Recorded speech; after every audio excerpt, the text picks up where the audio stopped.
तारीख 18 दिसंबर 1983। सिंगापुर में रहने वाली नागराता नाम की महिला पुलिस स्टेशन जाती है और रिपोर्ट लिखवाती है। वह पुलिस ऑफिसर को बताती है कि उसका पति आया कानू पिछले कुछ दिनों से घर नहीं लौटा। नागराता पुलिस को बताती है उसका पति उससे कहकर गया था कि वह कुछ दिनों के लिए बाहर जा रहा है। उसने 1-2 दिन तक उसका इंतजार किया, लेकिन आज 6 दिन हो चुके हैं और वो घर नहीं आया। अब पत्नी को पति की बहुत चिंता हो रही थी। इसके बाद पुलिस भी उस महिला की बात सुनती है और रिपोर्ट लिख देती है। पहले तो पुलिस आया कानू को ढूंढने में अपनी एक टीम लगा देती है, लेकिन उन्हें कुछ भी सुराग नहीं मिलता। अब यहाँ पर दूसरी तरफ आया कानू एक गरीब परिवार से था। उसके पास इतने पैसे नहीं थे, इसलिए पुलिस इस केस पर ज्यादा ध्यान नहीं देती। और कुछ दिनों के बाद जब पुलिस के हाथ कुछ नहीं लगा, तब पुलिस केस को छोड़ ही देती है। पहले तो कुछ दिनों बाद आया कानू की पत्नी पुलिस स्टेशन जाकर पता लगाती थी कि तहकीकात कहां तक पहुंची, लेकिन धीरे धीरे वह भी पुलिस स्टेशन जाना बंद कर देती है, क्योंकि उससे भी लगने लगा कि पुलिस हाथ पर हाथ रखकर बैठी हुई है और कुछ काम नहीं कर रही। लेकिन पुलिस को यह नहीं पता था कि आगे चलकर उनको एक ऐसा सबूत मिलने वाला है और यह केस इतना बड़ा हो जाएगा कि पूरी सिंगापुर की पुलिस चौंकने वाली थी। लेकिन इससे पहले हम आपको बताते हैं कि आया कानू है कौन था। आज से करीब 39 साल पहले सिंगापुर में एक परिवार रहा करता था।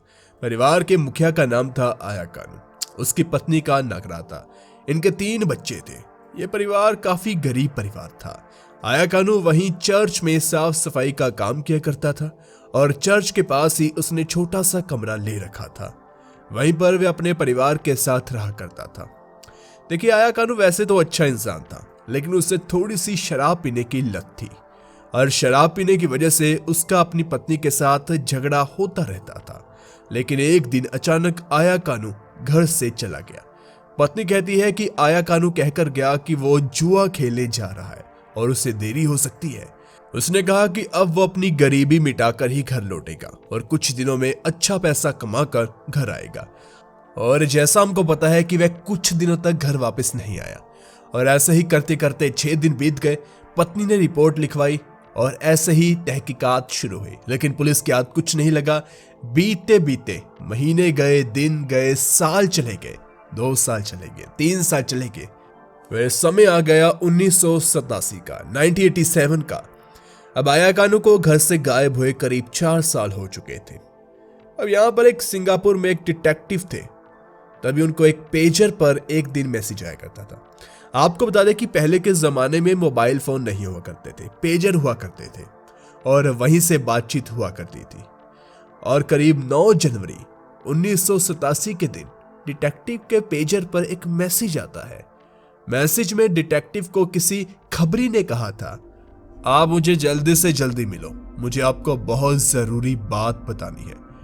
डिटेक्टिव भी उस खबरी के पास चला जाता है। इसके बाद खबरी डिटेक्टिव को एक कहानी सुनाता है।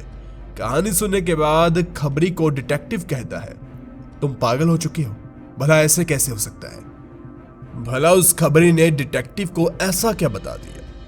खैर, खबरी बताता है कि साल 1983 में एक आदमी गायब हुआ था।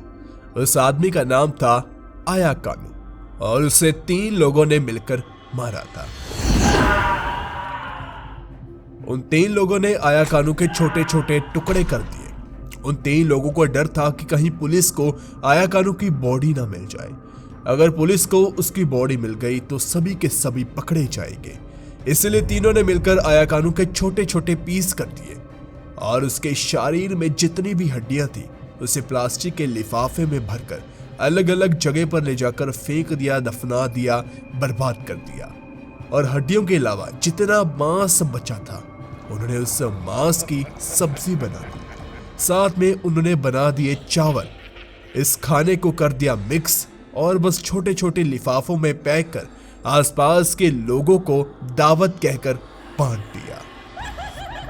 डिटेक्टिव पहले तो अपने खबरी को कहता है ये बात सच नहीं हो सकती, क्योंकि कोई भी इंसान जितना भी गिर जाए वह इस तरह गिर नहीं सकता कि वह किसी को मारकर उसकी सब्जी बनाए और लोगों को बांट दे। लेकिन खबरी अपनी बात पर अड़ा हुआ था। उसने बताया उसके पास पक्की खबर है, ऐसा ही हुआ है। अब डिटेक्टिव को भी उसकी बात माननी पड़ती है, क्योंकि यह खबरी उसका पुराना खबरी था और भला ये मजाक झूठ क्यों बोलेगा। अब उसे लग रहा था कि अंत में यह बात सच ही निकलेगी। अब यहाँ पर डिटेक्टिव सीधा जाता है सीआईडी ऑफिसर के पास और वही कहानी डिटेक्टिव उस ऑफिसर को सुनाता है जो कि खबरी ने सुनाई थी। अब आगे से सीआईडी ऑफिसर कहता है, नहीं, ऐसा इंसान कोई नहीं कर सकता, शायद ये खबर झूठ है। मुझे लगता है कि ये मात्र एक अफवाह हो सकती है, इससे सच का कोई लेना देना नहीं है। लेकिन यहाँ पर डिटेक्टिव कहता है, यह खबर मुझे पक्के खबरी ने सुनाई है, मुझे पक्का यकीन है इस खबर में कोई ना कोई सच्चाई है, बस हम इस केस को शुरू कर देते हैं। इसके बाद सीआईडी ऑफिसर कहता है कि हमारे पास इसके अलावा अभी बहुत सारे काम हैं। ऐसा करो कि तुम इस केस की छानबीन अपने लेवल पर शुरू कर दो।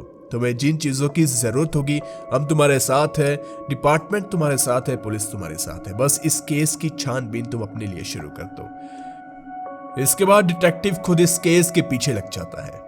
पहले तो वह सभी पुलिस स्टेशन में यह पता करता है कि किसी ने आया कानू नाम के व्यक्ति की रिपोर्ट लिखी है जो दिसंबर महीने 1983 में गायब हुआ था। अब यहाँ पर कुछ दिन मेहनत करने के बाद डिटेक्टिव को एक पुलिस स्टेशन पता चलता है। वहां पर आया कानू नाम के आदमी की मिसिंग की रिपोर्ट मिल जाती है। उसके बाद डिटेक्टिव रिपोर्ट को अच्छे से पढ़ता है। उससे पता चलता है कि पत्नी आई थी इस रिपोर्ट को लिखवाने के लिए। अब डिटेक्टिव को यकीन हो जाता है कि खबरी की बात बिल्कुल सच है। इसके बाद डिटेक्टिव दोबारा सीआईडी ऑफिसर के पास जाता है, फिर से सारी बात बताता है। यहाँ पर ऑफिसर फिर से डिटेक्टिव को कहता है कि तुम इस केस को जारी रखो, इस केस पर मेहनत करते रहो, हम तुम्हारे साथ हैं और इस पीछे की सच्चाई को बाहर लेकर आओ। अब फिर से सारा काम डिटेक्टिव को करना था।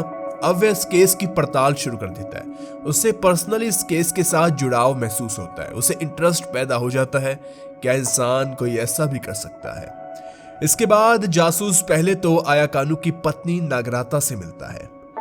वह डिटेक्टिव पूरे 2 महीने तक इस केस को अच्छी तरह से स्टडी करता है और एक नतीजे तक पहुंचता है। इसके बाद डिटेक्टिव दोबारा से सीआईडी ऑफिसर के पास जाता है और इस केस का अपडेट देता है। डिटेक्टिव ऑफिसर को बताता है उसने इस केस को पूरी तरह पढ़ लिया है, जान लिया है, पहचान लिया है, काफी लोगों से मुलाकात करी है। इसके बाद डिटेक्टिव ने कहा उसका सबसे पहला शक है आया कानू की पत्नी नागराता, क्योंकि आया कानू 12 दिसंबर को घर से गायब हुआ था। ठीक 6 दिन बाद उसकी पत्नी पुलिस स्टेशन जाकर रिपोर्ट देती है कि 6 दिन तक पति घर नहीं आया। भला पत्नी 6 दिन तक क्यों इंतजार कर रही थी। इसके बाद आया कानू की पत्नी ने रिपोर्ट में यह भी लिखा कि उसका पति जुआ खेलने के लिए गया था। लेकिन डिटेक्टिव ये कहता है कि आया कानू के पास इतना पैसा ही नहीं था कि वो जुआ खेल सके।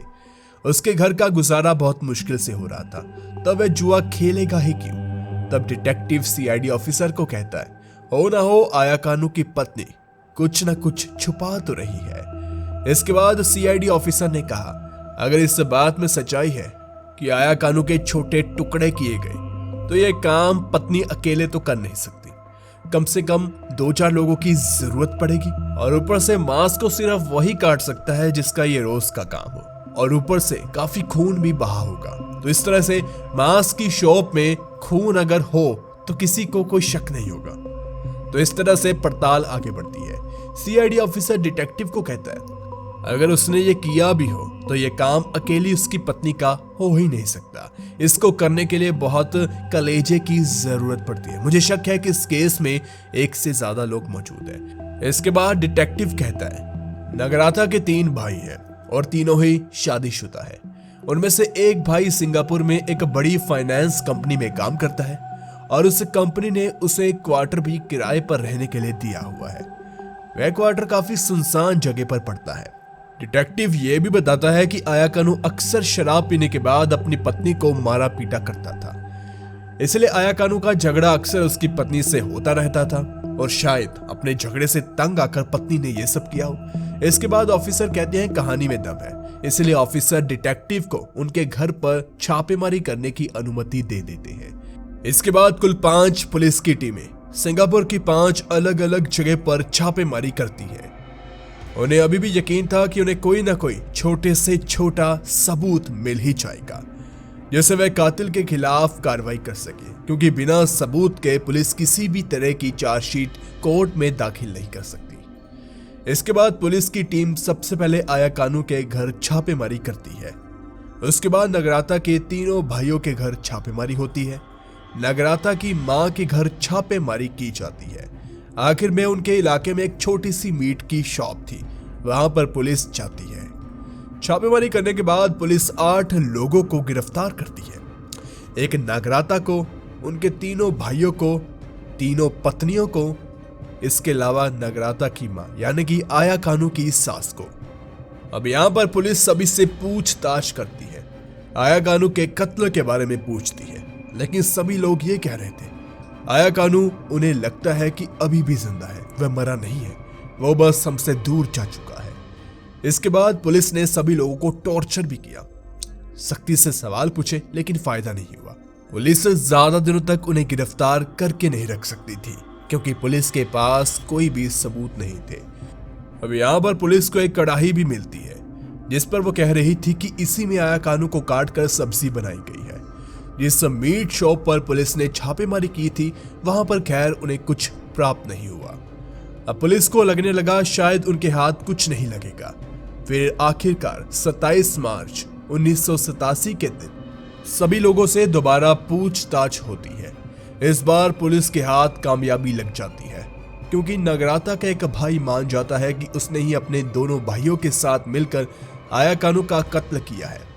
उसने बताया 22 दिसंबर को आया कानू को उसने अपने घर पर बुलाया। घर के अंदर तीनों भाई पहले से मौजूद थे। जैसे ही आया कानू घर के अंदर दाखिल होता है, एक भाई आया कानू के सर पर वार करता है। आया कानू हो जाता है बेहोश। उसके बाद कर दिया जाता है उसका कत्ल। अब आया कानू की लाश को ठिकाने लगाना था, इसलिए सबसे पहले वे उसके छोटे छोटे पीसेस करते हैं, हड्डियों को भी थोड़ा काटते हैं। सभी हड्डियों को प्लास्टिक के लिफाफे में डाल दिया जाता है, अलग अलग जगह पर ले जाकर फेंक दिया जाता है, और बचे हुए मांस के छोटे छोटे टुकड़ों को उन्होंने सब्जी बनाकर साथ में चावल में मिक्स कर आसपास के पड़ोसियों को बांट दिया। अब पुलिस के सामने एक भाई ने अपना जुर्म कबूल कर लिया था। अब उनको कोर्ट में ले जाना था। कोर्ट में पुलिस को इन लोगों के खिलाफ सबूत चाहिए थे, इसलिए पुलिस कुछ और महीने लेती है सबूत ढूंढने के लिए, लेकिन पुलिस के हाथ कुछ नहीं लगता। आखिरकार 6 जून 1987 के दिन सभी लोगों को कोर्ट के सामने पहली बार पेश किया जाता है, और पुलिस बताती है कि तीनों भाई असली गुनहगार है।